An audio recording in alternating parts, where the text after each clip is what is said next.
엄마, 오늘은 좀 진지하게 얘기하려고 왔어요. 그래, 무슨 일이니? 저희 이번에 둘째 가지려 하는데요. 솔직히 하나 키우기도 빠듯해서요. 둘째, 그건 좋은 소식이긴 한데, 지금 상황으로는 힘들지 않겠니? 그래서요, 엄마한테 부탁드리려고요. 양육비 좀 보태주세요. 매달 일정하게. 뭐라고, 양육비를? 네. 요즘은 할머니가 손주 키우는데 지원하는 거 당연하잖아요. 맞아요. 주변 보면 다들 그렇게 하더라고요. 애 키우는 거 부모 혼자 힘으로는 무리예요. 너희 애를 왜 내가 키우는 셈이 되어야 하니? 엄마가 우리 좀 도와주는 게 그렇게 이상한 일이에요? 엄마도 나 키울 때 힘드셨겠지만 그래서 누군가 도와줬잖아요. 아니다, 너 키울 때 누구 도움 없이 아빠랑 둘이 악착같이 키웠다. 그리고 지금은 나도 내 생활이 있어서 힘들다. 어머님, 솔직히 상가 임대료 들어오고 집도 있으면서 왜 그렇게 꽉 막히셨어요? 좀 풀고 사세요. 우리도 어머님 덕분에 좀 숨통 트이게. 내가 지금 무슨 소리를 하는 거니? 엄마, 그냥 매달 100만 원만 줘요. 손주 키우는데 드는 비용 생각하면 그거 아무것도 아니에요. 그거 아무것도 아니면 너희가 알아서 해라. 내 돈 쉽게 생각하지 마라. 참, 속 좁으시네. 결국 부모 마음도 다 돈으로 따지나 봐요. 엄마, 진짜 이러면 손주 얼굴 보기 힘들어질 수도 있어요. 잘 생각하세요. 협박이냐? 상황을 들어보면 정말 이해가 안 가는데요. 부모님께 도움을 요청하는 건 충분히 이해할 수 있습니다. 살다 보면 힘들 때 가족에게 기대고 싶은 마음 누구나 있으니깐요. 그런데 문제는 태도입니다. 저렇게 당당하고 뻔뻔하게 마치 부모님이 당연히 책임져야 한다는 식으로 나오는 건 정말 도무지 이해할 수 없습니다. 부모님의 삶에도 분명히 존중받아야 할 경계가 있습니다. 부모님이 가진 재산, 시간, 건강 모두 쉽게 여기며 요구할 권리는 아무에게도 없습니다. 가족으로서 갖춰야 할 최소한의 예의조차 저버린 행동으로 보이는데요. 그럼 오늘의 이야기 시작하겠습니다. 구독과 좋아요는 정말 큰 힘이 됩니다. 안녕하세요. 서울 구로구에 사는 74세 윤정희입니다. 저는 젊은 시절 작은 식당을 운영했습니다.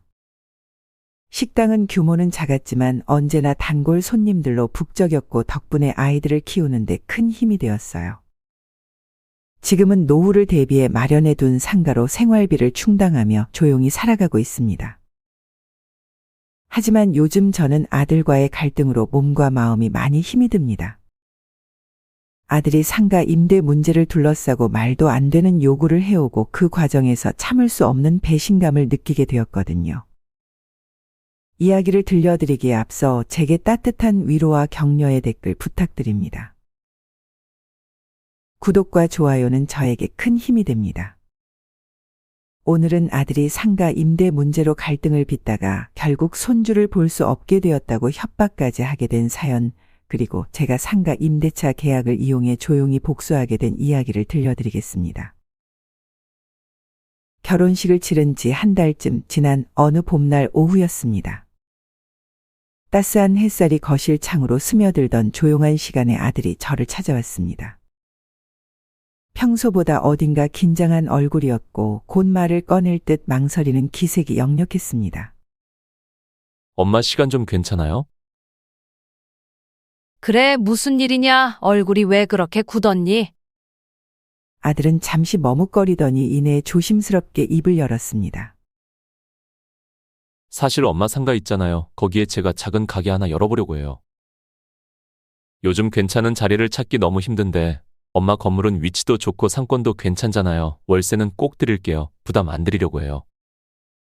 순간 당황스러웠습니다. 상가는 노후를 대비해 어렵게 마련한 것이기에 쉽게 결정을 내릴 수 없었습니다. 저는 조심스럽게 다시 물어보았습니다. 그런데 지금 상가에 세입자분이 계시잖니? 아들은 고개를 끄덕이며 말을 이어갔습니다. 알고 있어요, 엄마.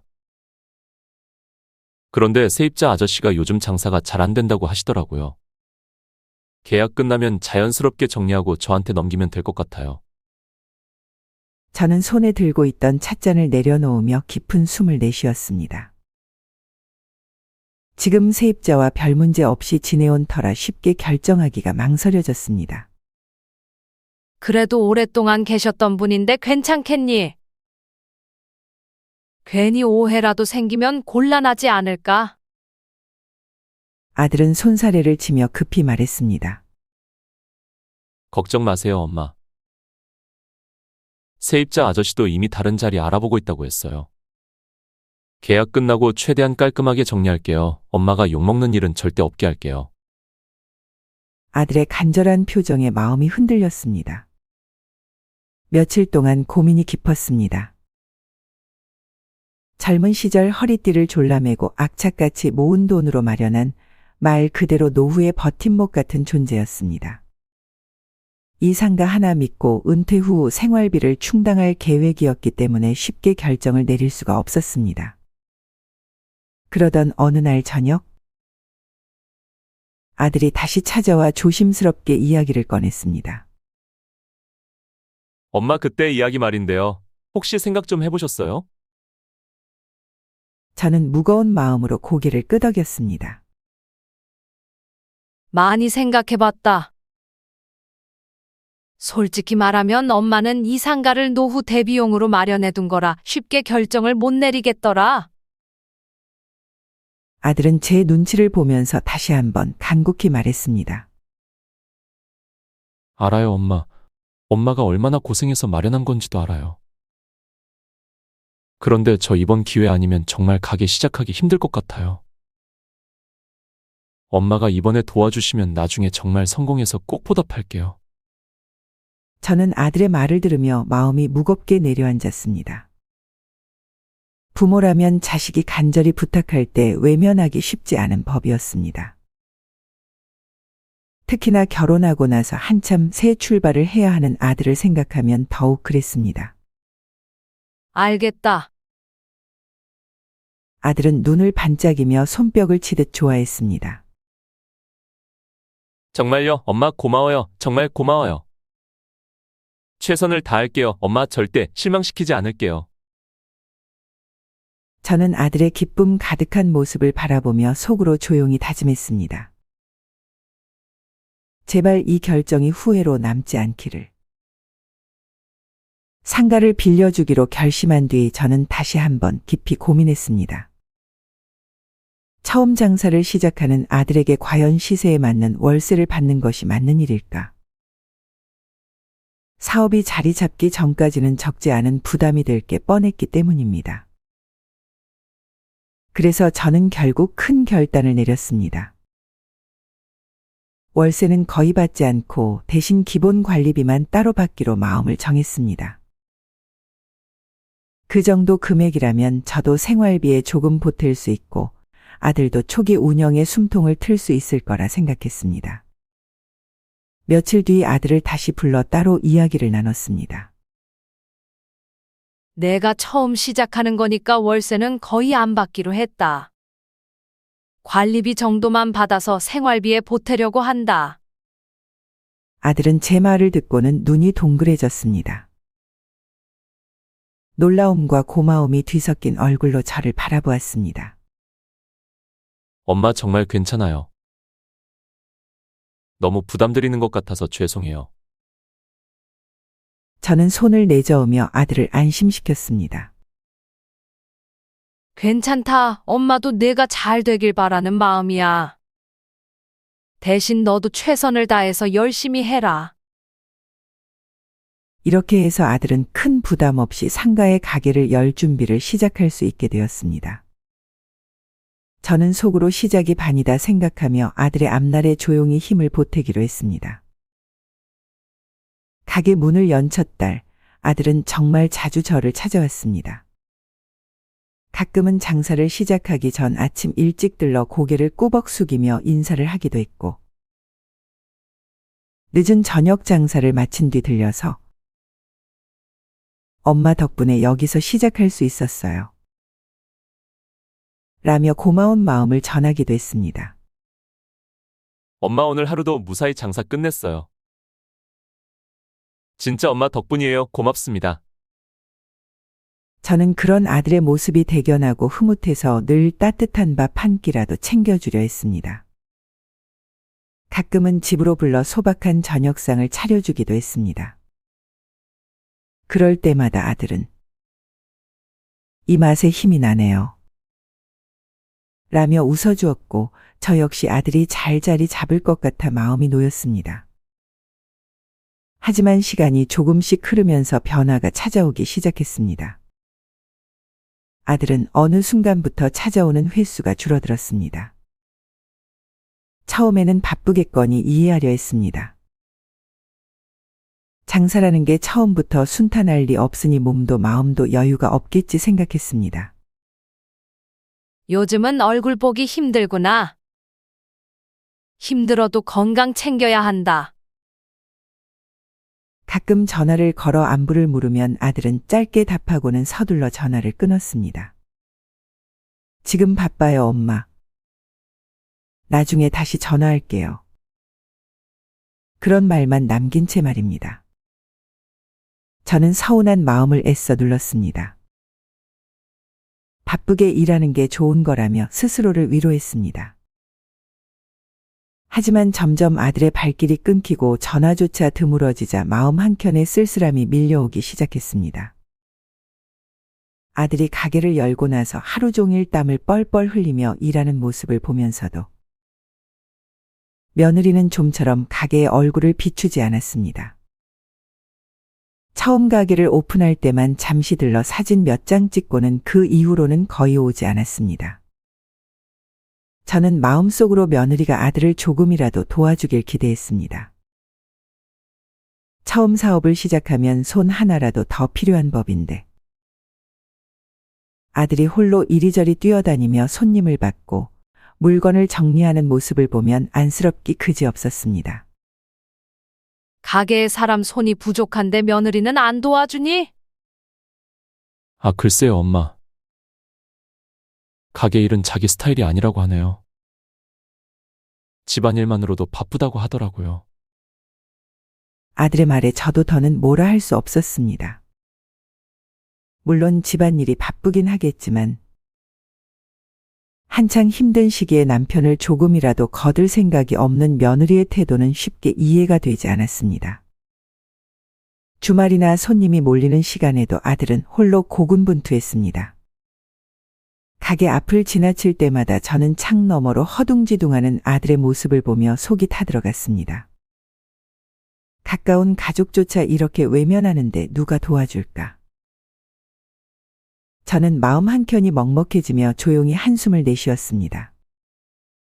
가게를 열고 몇 달 동안은 그래도 관리비는 빠짐없이 입금되었습니다.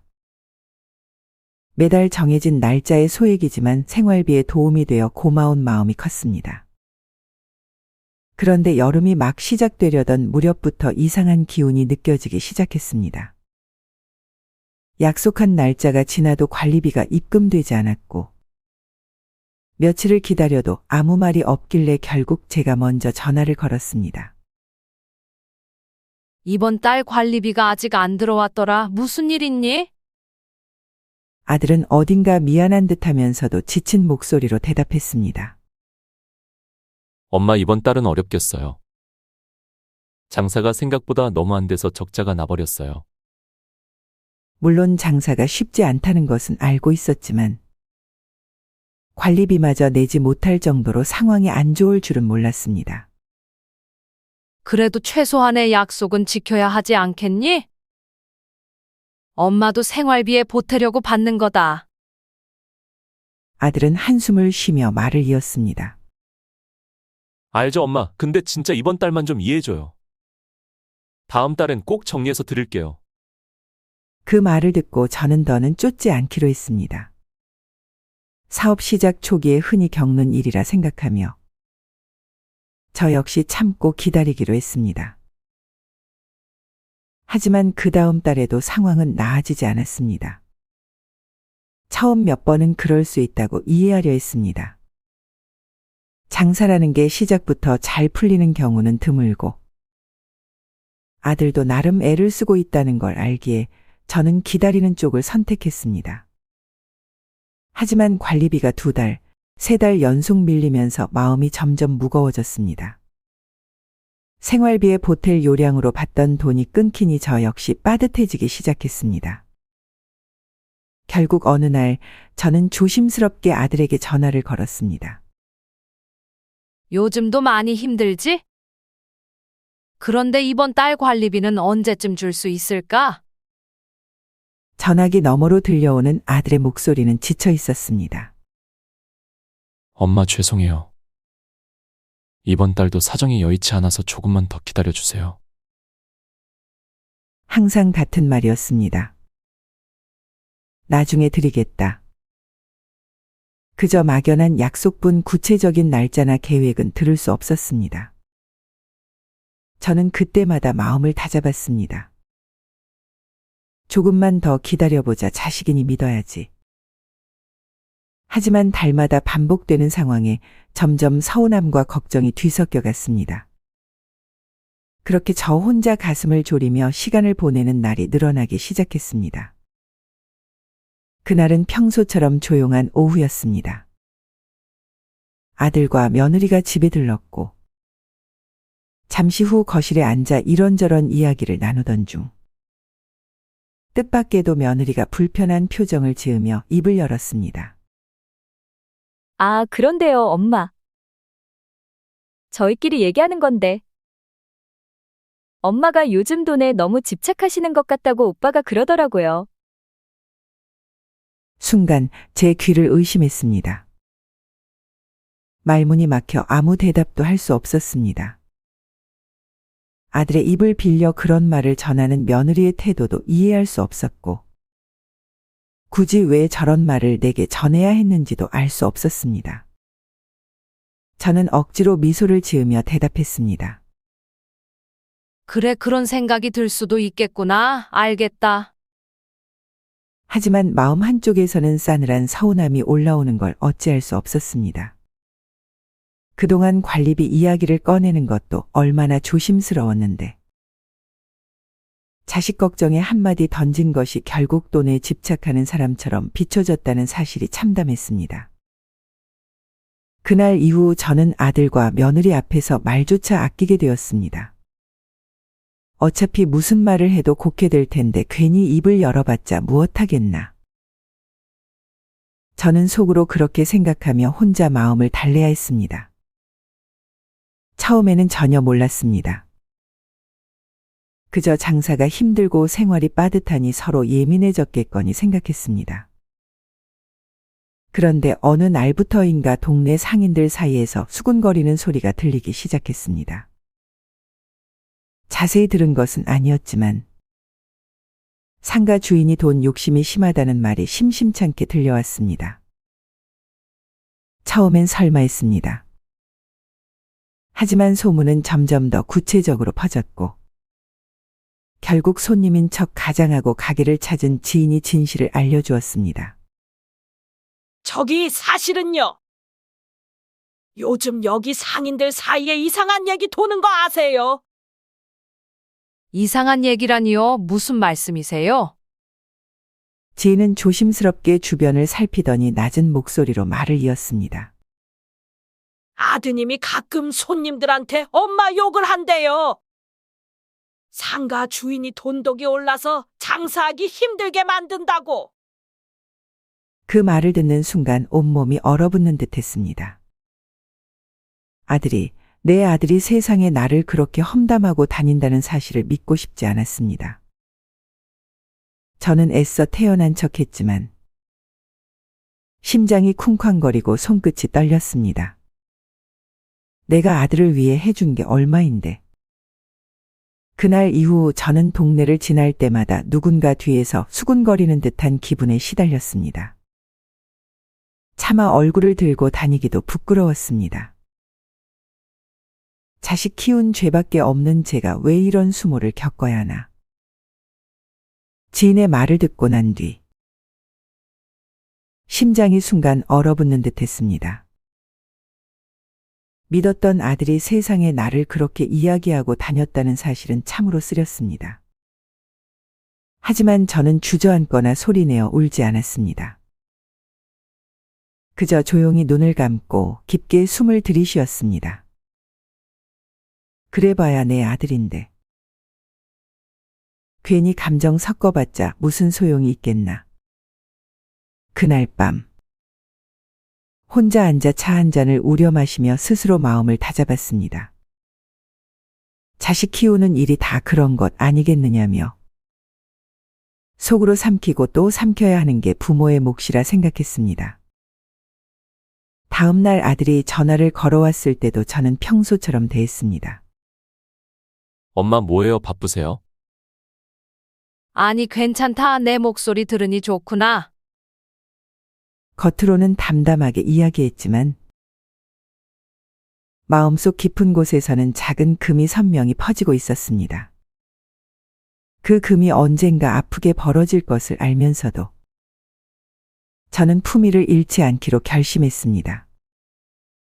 내가 흔들리면 더 이상 붙잡을 것도 없어지니까. 그런 생각을 하며 저는 조용히 웃어 보였습니다. 그해 겨울 아들 부부가 집으로 찾아왔을 때였습니다. 따뜻한 차를 내어주고 이런저런 이야기를 나누던 중 아들은 어색하게 웃으며 조심스럽게 말을 꺼냈습니다. 엄마, 우리 좋은 소식 있어요. 우리 집에 새 식구가 생길 거예요. 처음에는 무슨 말인지 바로 이해하지 못했습니다. 하지만 곧 며느리의 수줍은 미소를 보고 모든 것을 알아차릴 수 있었습니다. 손에 쥐고 있던 찻잔을 내려놓고 저는 두 손으로 입을 가렸습니다. 정말이냐? 세상에 이렇게 기쁜 소식이 어디 있겠니? 온몸에 전율이 일어나는 것 같았습니다. 그동안 쌓였던 서운함과 걱정도 잠시 잊고 그저 아들 부부의 기쁜 소식에 함께 기뻐했습니다. 뱃속에 아이가 자라고 있다는 생각만으로도 가슴이 벅찼습니다. 새 생명은 언제나 기적 같은 법이니까요. 시간은 금방 흘렀고 손주가 세상에 빛을 본 날, 저는 세상 무엇과도 바꿀 수 없는 행복을 느꼈습니다. 손주가 태어난 뒤로 아들과 며느리는 예전보다 자주 집에 찾아왔습니다. 방문할 때마다 며느리는 아기를 품에 안고 들어오며 환하게 웃었습니다. 엄마 아기 보여드리러 왔어요. 손주 얼굴 보면 기운 나실까 해서요. 아기의 작고 부드러운 손가락을 바라보는 순간 저는 모든 시름이 사라지는 것 같았습니다. 손주의 따뜻한 체온을 느끼며 이 아이가 우리 가정의 희망이구나 싶어 눈시울이 붉어졌습니다. 그렇게 손주와 함께하는 시간은 제게 다시 살아갈 힘을 주었습니다. 세상의 모든 고단함이 손주의 한 번 웃음에 사라져 버리는 듯했습니다. 손주가 태어난 뒤로 아들과 며느리는 자주 집에 찾아왔습니다. 처음에는 단순히 손주 얼굴을 보여주러 오는 줄 알았습니다. 하지만 시간이 지나면서 그 방문의 진짜 목적을 자연스럽게 알게 되었습니다. 며느리는 아기를 제 품에 맡기고는 말했습니다. 엄마 저희 잠깐 다녀올게요. 중요한 약속이 있어서요. 처음에는 크게 개의치 않았습니다. 아이를 키운다는 것이 얼마나 힘든지 알기에 잠깐이라도 쉬고 싶겠지 이해했습니다. 저는 아직 기운도 남아 있었고 손주의 웃음은 세상 어떤 것보다 귀하고 소중했기에 기꺼이 품에 안고 재롱을 받아주었습니다. 그래, 다녀와라. 아이는 내가 잘 보고 있을게. 손주는 작은 손을 뻗어 제 얼굴을 만지작거리며 웃어주었습니다. 그 맑은 웃음에 저는 피곤함조차 느끼지 못했습니다. 새근새근 잠이 들 때까지 조심스럽게 토닥여주면서 이 아이 하나로도 내 인생이 충분히 값지다는 생각이 절로 들었습니다. 잠시 외출했던 아들과 며느리는 몇 시간이 지나서야 돌아왔지만 저는 한마디 불평도 하지 않았습니다. 처음 아이를 키워보는 젊은 부부가 얼마나 힘들지 알았기에 그저 이해하고 또 이해하려 했습니다. 하지만 시간이 지나면서 상황이 조금씩 변해갔습니다. 아들과 며느리는 어느새 당연하다는 듯 주 5일 내내 아이를 맡기기 시작했습니다. 아침에 맡기고 늦은 저녁이 다 되어서야 데리러 오는 날도 부지기수였습니다. 그런데도 며느리는 아이를 맡기면서 단 한 번도 감사합니다. 라는 말을 하지 않았습니다. 그저 문 앞에 아이를 내려놓듯 하고는 바쁘다는 핑계로 급히 돌아서기 일쑤였습니다. 처음 며칠은 바쁜가 보다 생각했습니다. 하지만 시간이 지나도 태도는 달라지지 않았습니다. 그저 아이만 맡기고 무심한 인사 한마디조차 없이 등을 돌리는 모습에 저는 서서히 마음이 시들어갔습니다. 어느 날 아들에게 조심스럽게 말을 꺼냈습니다. 엄마도 힘이 들긴 한다. 가끔은 고맙다는 말 한마디만 들어도 참 좋을 것 같은데. 그러자 아들은 아무렇지 않게 이렇게 대답했습니다. 엄마는 할머니잖아요. 할머니가 손주 돌보는 건 당연한 거 아니에요? 그 말을 듣는 순간 가슴 어딘가가 쿡 하고 찔리는 것 같았습니다. 할 말을 잃고 잠시 침묵한 채 저는 그저 담담히 고개를 끄덕일 수밖에 없었습니다. 그래 맞다 할머니니까. 하지만 당연한 일이라는 생각은 하지 말았으면 좋겠다.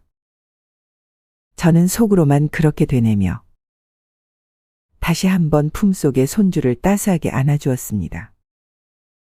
그날도 여느 때처럼 며느리는 손주를 품에 안고 집에 찾아왔습니다. 아이를 제게 넘겨주고는 늘 하던 대로 발걸음을 돌리려던 순간 뜻밖에도 며느리가 먼저 입을 열었습니다. 엄마 솔직히 말할게요. 도우미 비용 좀 보태주실 생각 없으세요? 말투는 조심스러운 척했지만 그 속에 깔린 당당함은 숨기지 못했습니다. 저는 순간 멍해졌습니다.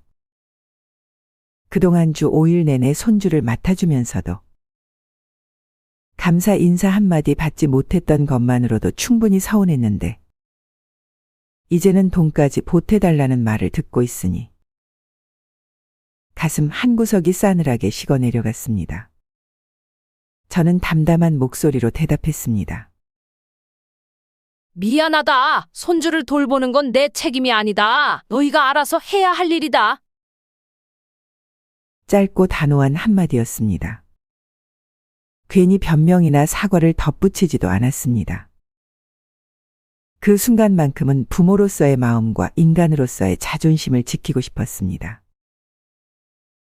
며느리는 제 말을 듣고 한동안 망설이더니 조심스럽게 다시 말을 꺼냈습니다.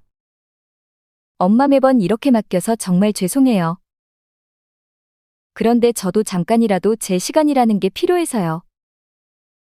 겉으로는 미안한 기색을 보였지만 그 속에는 여전히 이해받고 싶다는 마음이 짙게 배어 있었습니다. 그래서요 도우미를 쓰려고 하는데 엄마가 조금만 도와주시면 안 될까 해요. 저는 며느리의 말을 조용히 들었습니다. 솔직히 서운한 마음이 없는 것은 아니었습니다. 하지만 누구보다 아이를 키우는 일이 쉽지 않다는 것을 잘 알기에 며느리의 입장도 어느 정도 이해는 되었습니다. 그래, 너도 힘들겠지. 다만 내가 할 수 있는 만큼만 도울게. 모든 걸 기대하지는 말아라. 목소리는 최대한 부드럽게 유지했지만 제 안에는 선을 분명히 긋고자 하는 단단한 마음이 자리하고 있었습니다. 아이를 맡는 것도 도우미를 쓰는 것도 결국 부모인 아들과 며느리가 감당해야 할 몫이라고 저는 생각했습니다. 며느리는 고개를 끄덕이며 말을 아꼈습니다.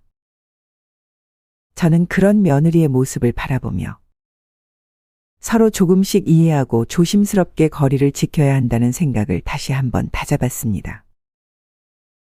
며느리는 제 거절을 듣고는 얼굴을 붉혔습니다. 당황한 기색을 감추지 못한 채 대놓고 불편한 표정을 지었습니다. 그날따라 며느리의 눈빛에는 억울함과 서운함이 뒤섞여 있었습니다. 알겠어요, 엄마. 그냥 저희가 알아서 할게요. 말은 그렇게 했지만 목소리에는 단단히 삐친 기색이 역력했습니다. 저는 아무 말도 하지 않고 조용히 아이를 품에 안아주었습니다. 괜히 말을 보탰다가는 서로 상처만 깊어질 것 같아 입을 꾹 다물었습니다. 그날 이후 아들은 예전처럼 자주 연락해 오지 않았습니다. 간간히 걸려오던 전화도 뚝 끊겼고 손주의 소식도 들을 수 없게 되었습니다. 문득문득 손주의 얼굴이 떠올라 마음 한쪽이 쓸쓸했지만 저는 먼저 손을 내밀지 않기로 다짐했습니다. 내가 틀린 말을 한 것도 아니고 부당한 요구를 거절한 죄밖에 없는데 저는 그렇게 스스로를 다독이며 텅 빈 거실을 조용히 바라볼 뿐이었습니다. 시간은 흘러 어느덧 명절이 다가왔습니다. 차례상에 올릴 과일을 고르고 손주가 좋아할 법한 간식도 하나둘 준비하면서 저는 혹시나 하는 기대를 품었습니다. 혹시 아들과 며느리가 손주를 데리고 찾아오지 않을까. 조심스레 마음을 열어두었습니다. 하지만 명절 아침이 밝아올 때까지 아들의 연락은 없었습니다. 문자 한 통조차 오지 않았습니다. 심지어 택배로 선물 하나 보내오지도 않았습니다. 예전에는 작게라도 명절 인사를 건네던 아이들이었는데 이번엔 아무런 소식 없이 지나갔습니다.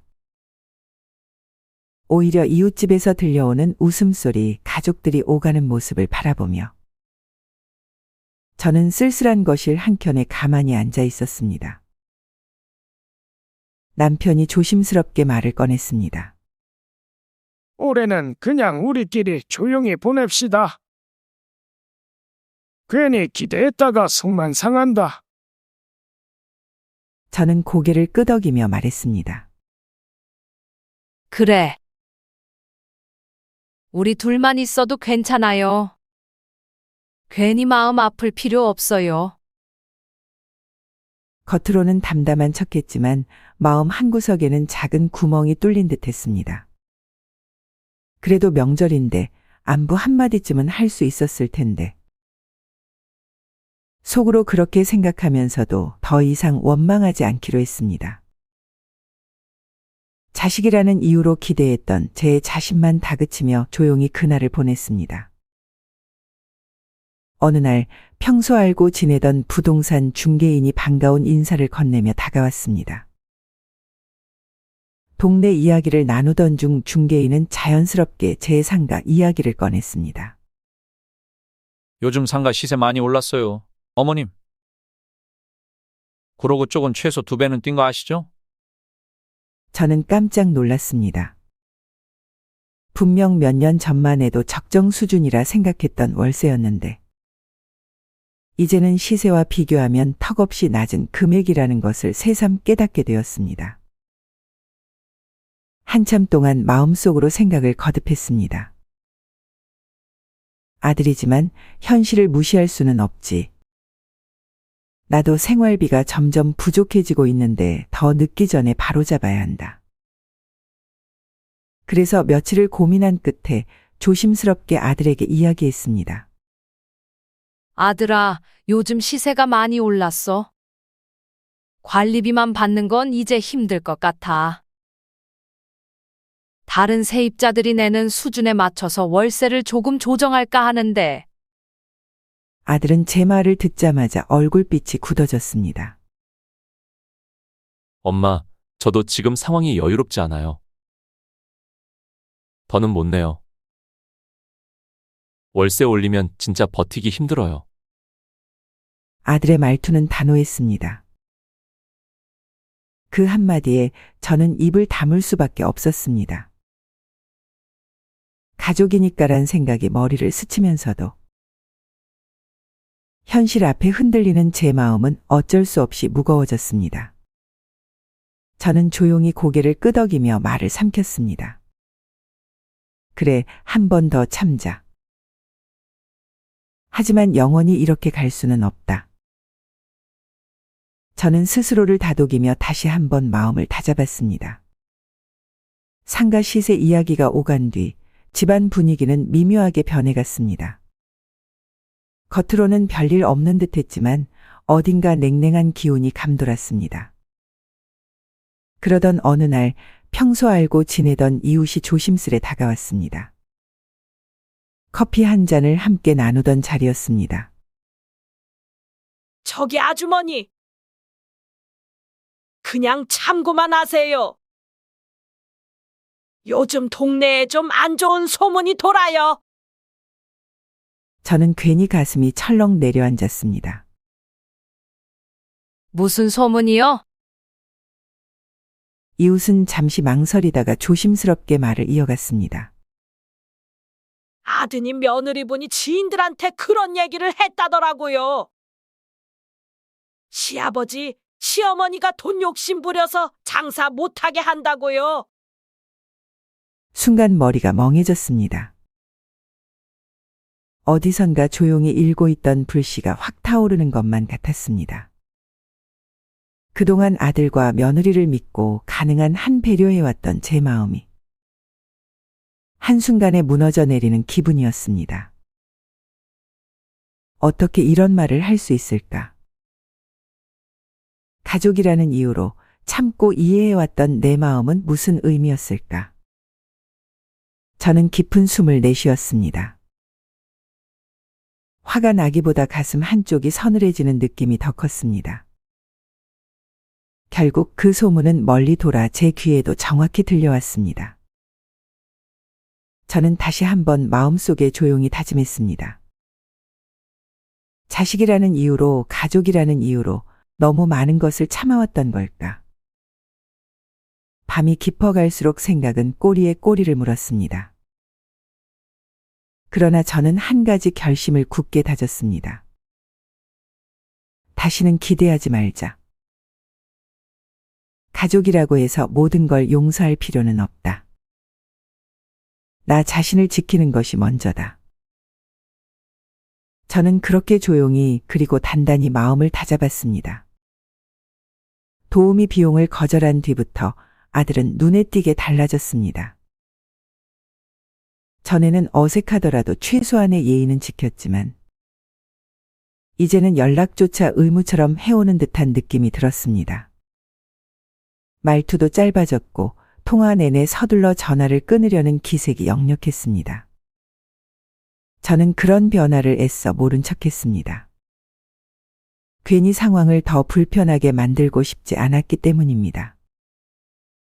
하지만 시간이 흐를수록 아들의 태도는 더욱 냉랭해졌습니다. 마치 이제 부모와 자식 사이가 아니라 서로 불편한 이유처럼 선을 긋는 것 같았습니다. 어느 날 오랜만에 용기를 내어 먼저 안부 전화를 걸었습니다. 요즘은 좀 괜찮니? 가게 일은 잘 되니? 아들의 대답은 짧고 건조했습니다. 그럭저럭이요. 바빠서 이따 전화할게요. 이후로도 아들이 먼저 연락을 해오는 일은 거의 없었습니다. 저도 더 이상 억지로 전화를 걸지 않았습니다. 서로 할 말이 없는 사람처럼 대하는 현실이 씁쓸했지만 억지로 끈을 잡아봐야 더 초라해질 뿐이라는 걸 잘 알았습니다. 가끔 가게 앞을 지나다 보면 아들은 창밖을 바라보다 제 모습이 보이면 고개를 돌리곤 했습니다. 그 차가운 무관심을 처음 본 날 저는 발걸음을 멈추지도 않고 지나쳤습니다. 서로 점점 멀어지는 관계를 보면서도 저는 마음을 쉽게 놓을 수 없었습니다. 아무리 서운한 일이 있어도 아들은 결국 제 아들이었고 손주는 무엇보다 소중한 존재였으니까요. 그래서 작은 마음을 담아 손주에게 용돈을 보내기로 결심했습니다. 거창한 금액은 아니었지만 손주가 필요한 물건을 사거나 맛있는 간식을 사 먹을 수 있기를 바라는 마음이었습니다. 포장지에 짧은 메모도 곁들였습니다. 건강하게 자라렴. 할머니가 언제나 응원하고 있어. 며칠 뒤 아들에게서 전화가 왔습니다. 순간 가슴이 뛰었습니다. 혹시나 고맙다는 인사라도 받을 수 있을까 싶어 기대했지만 아들의 첫마디는 제 예상을 완전히 무너뜨렸습니다. 엄마, 그 돈이면 차라리 도움이나 쓰지 그랬어요. 차갑고 날선 말투였습니다. 고마움도 미안함도 아무런 감정도 느껴지지 않았습니다. 그저 비아냥과 냉소만이 가득했습니다. 저는 말문이 막혀 아무 대답도 할 수 없었습니다. 손에 쥐고 있던 전화기를 내려다보며 조용히 한숨을 쉬었습니다. 그 짧은 통화 하나로 저는 또 한 번 스스로를 다잡아야 했습니다. 나는 잘못한 게 없다. 내 마음을 전하고 싶었을 뿐이다. 그날 밤 괜스레 손주를 위해 준비했던 메모를 다시 꺼내 읽어보았습니다. 아무런 기대 없이 건넸던 작은 마음이었기에 돌아온 상처도 조용히 제 안에 묻기로 했습니다. 그날은 큰 형님의 팔순 잔치가 있던 날이었습니다. 오랜만에 가족들이 한자리에 모이는 자리였기에 저는 아침부터 서둘러 준비를 했습니다. 조심스레 차려입고 작은 선물도 정성껏 준비해 들고 갔습니다. 간만에 웃으며 가족들과 시간을 보내고 싶다는 마음뿐이었습니다. 잔치가 한창 무르익을 무렵 작은 모임처럼 삼삼오오 사람들이 둘러앉아 이야기꽃을 피우기 시작했습니다. 그 자리에서 며느리 역시 자연스럽게 대화에 끼어들었습니다. 처음에는 별다른 문제가 없었습니다. 하지만 대화 주제가 자연스럽게 요즘 세상 돌아가는 이야기로 넘어가면서 분위기가 미묘하게 변했습니다. 한참 젊은 세대와 기성 세대의 생각 차이에 대해 이야기하던 중 며느리가 가볍게 웃으며 대놓고 이렇게 말했습니다. 아휴, 뭐 어머님은 옛날 분이셔서 요즘 걸 잘 이해 못 하시잖아요. 순간 주변이 조용해졌습니다. 사람들은 애써 웃어넘기려 했지만 그 웃음 뒤에 흐르는 어색함은 숨길 수 없었습니다. 저는 무안함을 감추기 위해 조심스레 웃어 보였습니다. 옛날 사람 맞지? 그래도 열심히 따라가려고 애는 쓰고 있단다. 그 한마디를 하고는 더 이상 말을 잇지 않았습니다. 아무리 가족끼리라지만 공공연히 사람을 깎아내리는 말은 쉽게 흘려들을 수가 없었습니다. 잔치가 끝나고 집으로 돌아오는 길, 마음이 편치 않았습니다. 누구보다 가족을 생각해왔던 제 마음이 저렇게 가볍게 무시당하는 것을 느끼는 순간 어쩔 수 없이 쓸쓸함이 밀려왔습니다. 큰 형님 팔순 잔치 이후 며칠 동안 마음이 편치 않았습니다. 겉으로는 아무 일 없던 듯 웃고 넘겼지만 속으로는 자꾸만 그날의 말과 분위기가 떠올랐습니다. 무엇보다 서운했던 것은 가족들이 보는 자리에서 아무렇지 않게 저를 깎아내렸다는 사실이었습니다. 그런데 잔치가 끝난 뒤 예상치 못한 일들이 이어졌습니다. 평소 가깝게 지내던 친척들이 하나둘씩 전화를 걸어왔습니다. 처음에는 안부를 묻는 줄 알았지만 대화가 시작되자 본심을 숨기지 않았습니다. 고모, 저 사실 그날 너무 속상했어요. 고모가 얼마나 힘들게 가족들 챙기셨는지 다 아는데 며느리 저렇게 말하는 거 보고 마음 아팠어요. 너무 참지 마세요. 너무 착하게만 계시지 마세요. 또 다른 조카도 전화를 걸어왔습니다. 고모, 사람들은 고모가 아무 말 안 한다고 다 모르는 거 아니에요? 오히려 더 속상해 보여요. 이제는 할 말은 하세요. 참기만 하면 고모만 힘들어요. 저는 그들의 걱정 어린 목소리를 들으며 한동안 아무 말도 하지 못했습니다. 괜히 나 때문에 잔칫날 분위기를 흐린 것 같아 미안한 마음도 들었고, 한편으로는 그렇게까지 보였구나 싶어 서글퍼지기도 했습니다. 하지만 한 가지는 분명히 느꼈습니다.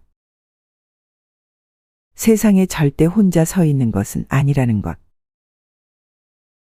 나를 지켜보는 사람들이 있고 내 진심을 이해해주는 사람들이 있다는 것. 저는 전화기를 내려놓고 조용히 생각했습니다.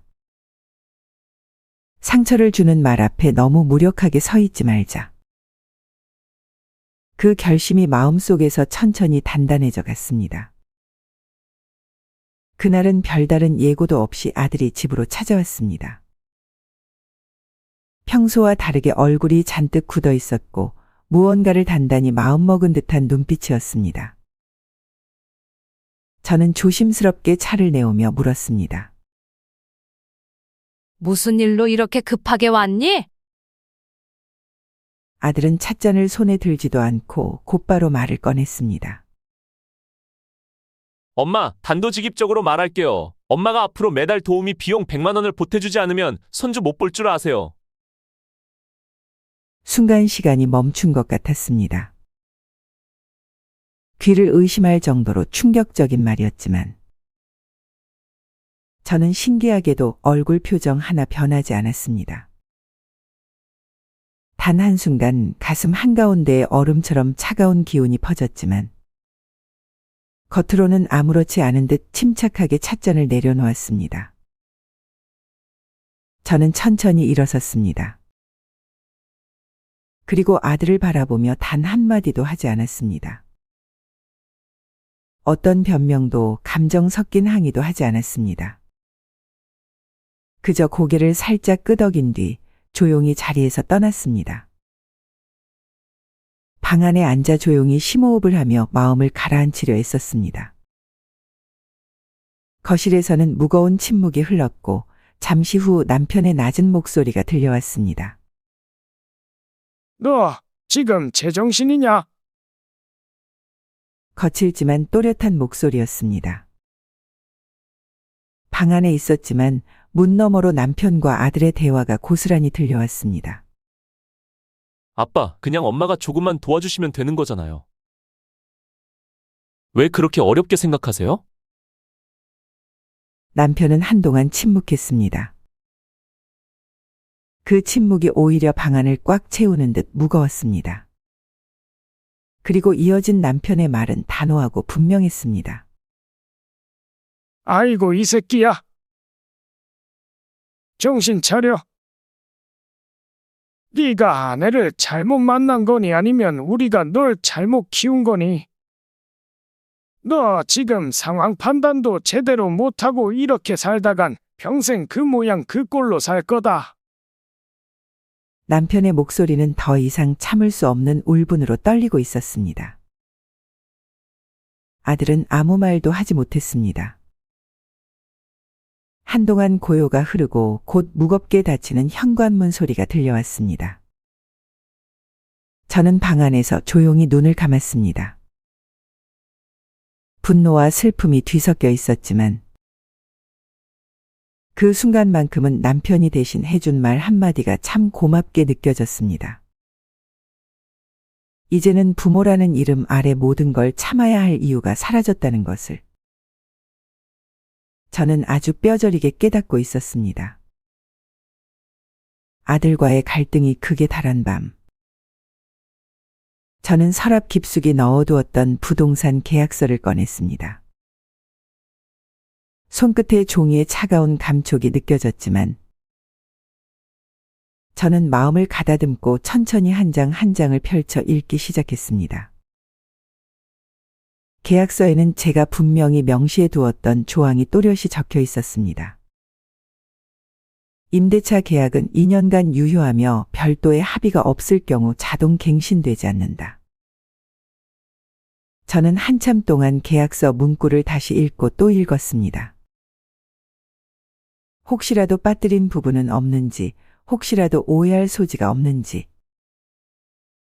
한자 한자 눈으로 짚어가며 꼼꼼히 검토했습니다.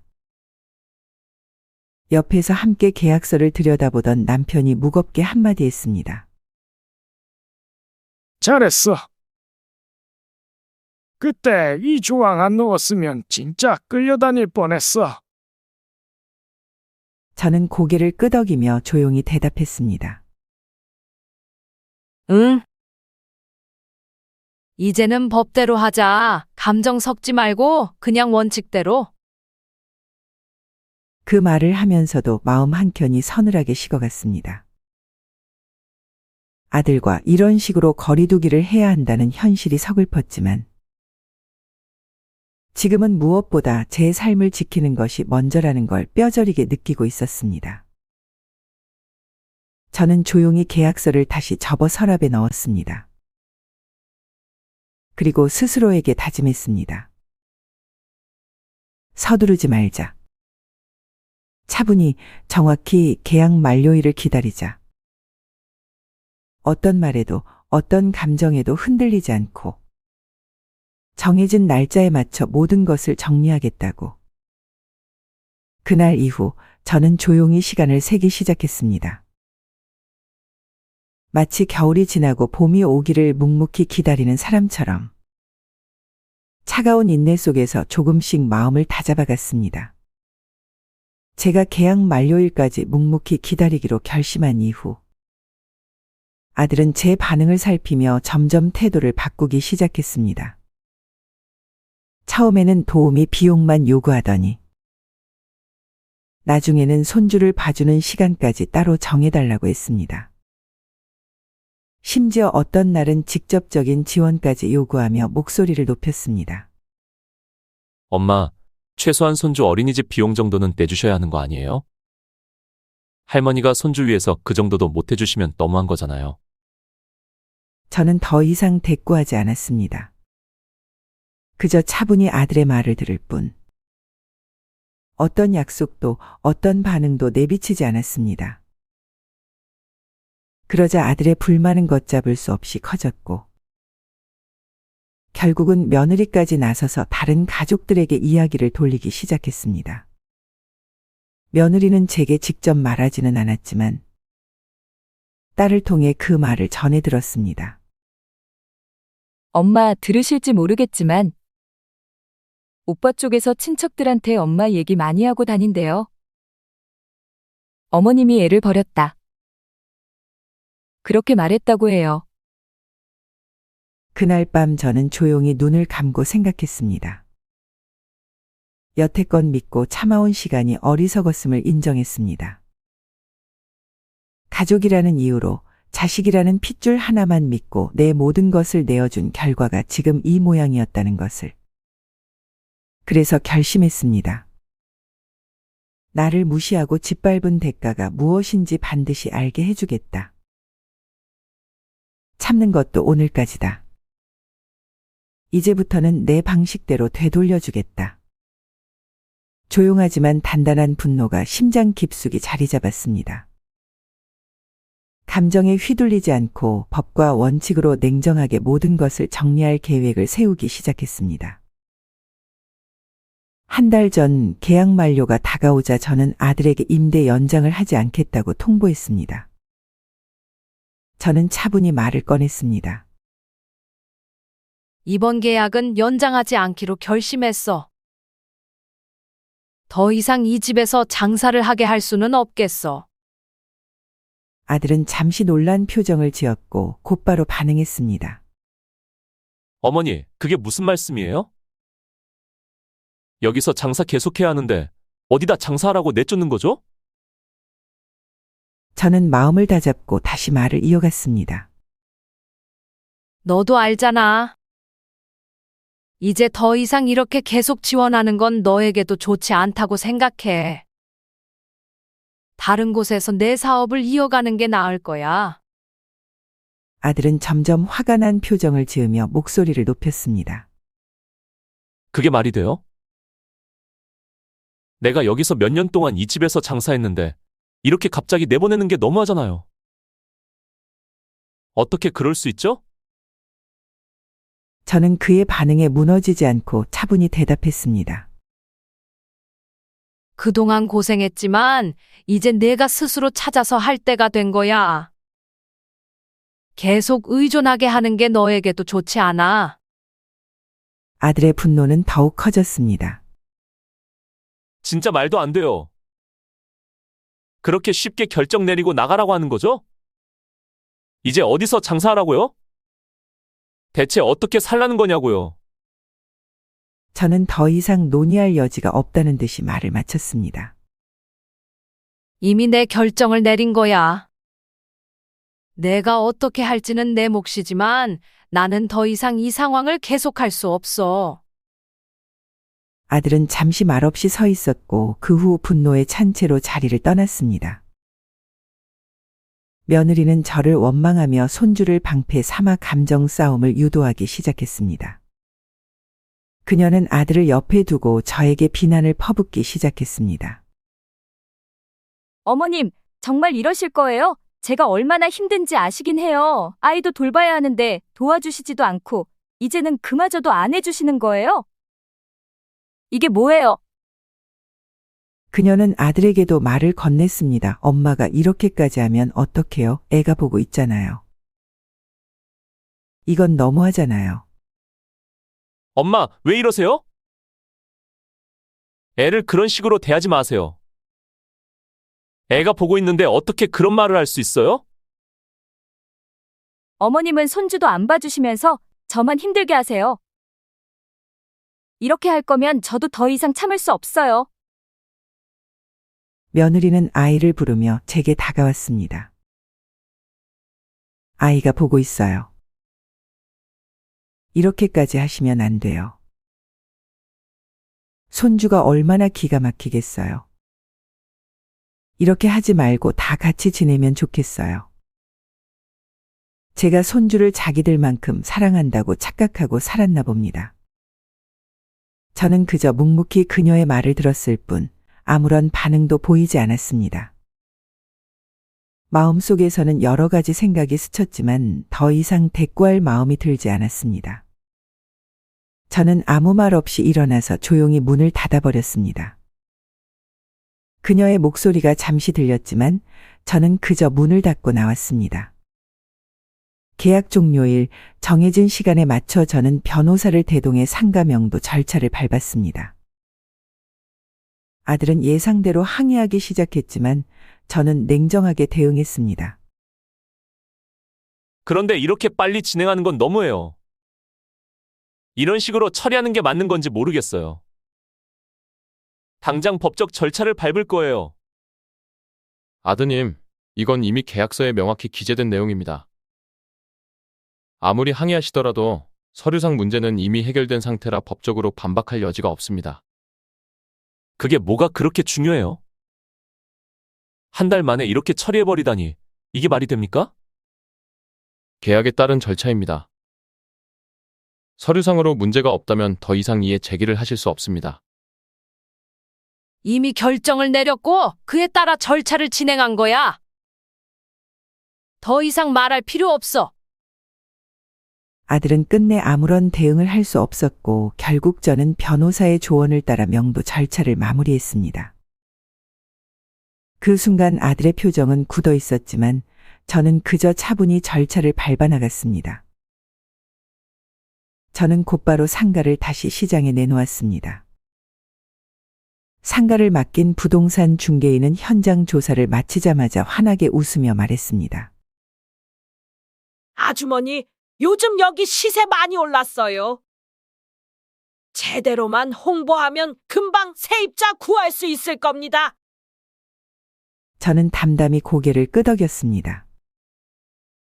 이미 마음은 오래전부터 준비되어 있었습니다. 며칠이 채 지나기도 전에 여러 명의 문의가 몰려들었습니다. 상가를 둘러본 사람들은 입을 모아 위치가 좋다.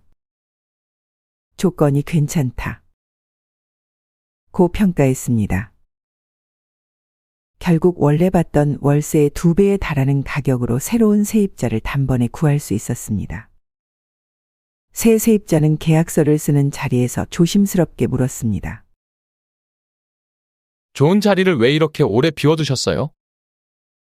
저도 처음엔 혹시 무슨 문제 있는 곳인가 걱정했어요. 저는 담담하게 미소를 지으며 대답했습니다. 아니에요. 그동안 아들이 장사를 했던 곳이에요.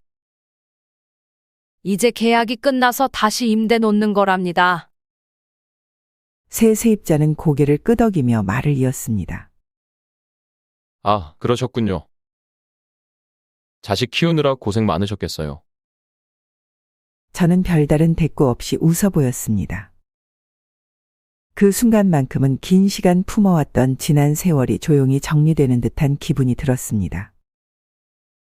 새 세입자와 계약을 마친 지 며칠 지나지 않아 아들에게서 전화가 걸려왔습니다. 화면에 뜬 아들의 이름을 잠시 바라본 후 저는 차분히 숨을 고르고 통화 버튼을 눌렀습니다. 전화기 너머로 들려오는 아들의 목소리는 이미 격앙되어 있었습니다. 엄마, 결국 가게 뺏어갔어요? 어떻게 이럴 수 있어요? 내 가게였잖아요. 저는 한동안 말없이 아들의 울분을 들었습니다. 예전 같으면 변명이라도 하며 마음을 달래려 했겠지만 이제는 그럴 필요도 그럴 의무도 없다는 것을 분명히 알고 있었습니다. 계약은 계약이다. 더 할 말 없다.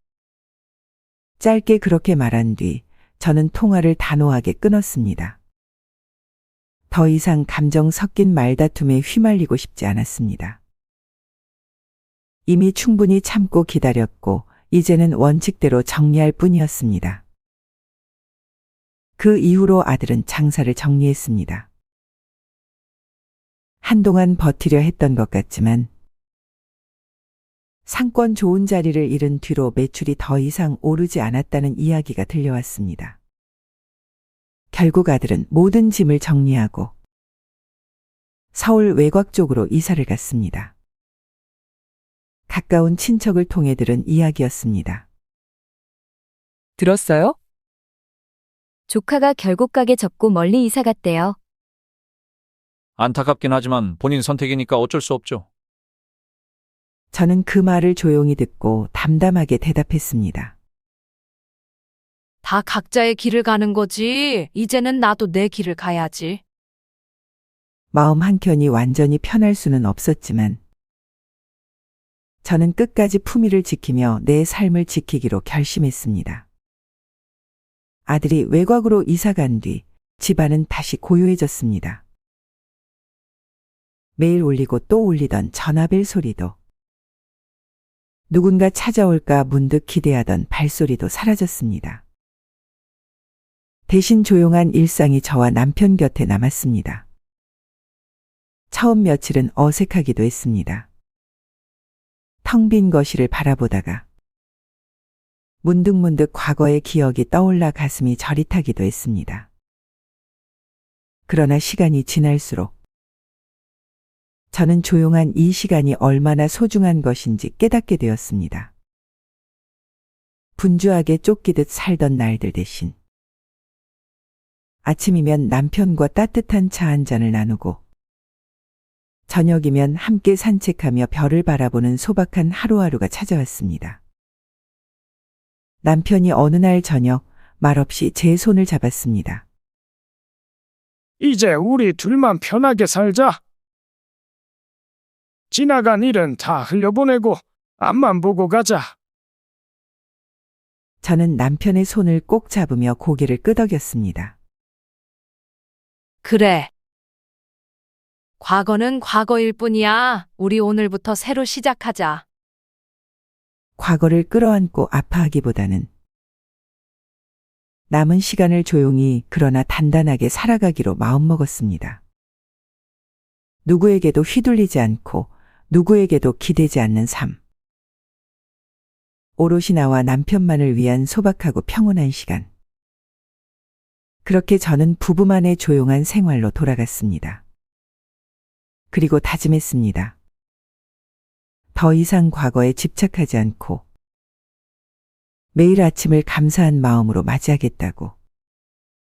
살다 보면 가족이라는 이름 아래 참아야 할 것들이 참 많습니다. 하지만 때로는 나 자신을 지키기 위해 용기 내어 거리를 둘 줄도 알아야 한다는 걸 배웠습니다. 그 어떤 사랑도 그 어떤 관계도 나 자신을 완전히 잃어가면서까지 지켜야 할 이유는 없습니다. 조금은 아프더라도, 조금은 쓸쓸하더라도 내 삶을 지키는 선택이 결국은 나를 살리는 길이었습니다. 혹시 이 영상을 보시는 분들 중에도 저처럼 가족과의 갈등으로 마음 아파하고 계신 분이 계시다면 부디 너무 자신을 탓하지 않으셨으면 합니다. 최선을 다했기에 지금 이 자리까지 온 것이고 지금 이 순간에도 충분히 소중한 존재라는 걸 잊지 마세요. 오늘 제 이야기가 작은 위로가 되었기를 바랍니다. 혹시 공감하셨다면 구독과 좋아요 버튼 꼭 눌러주시고 댓글로 여러분의 생각과 응원도 남겨주세요. 여러분의 따뜻한 한마디가 저에게 큰 힘이 됩니다. 끝까지 함께해 주셔서 감사합니다.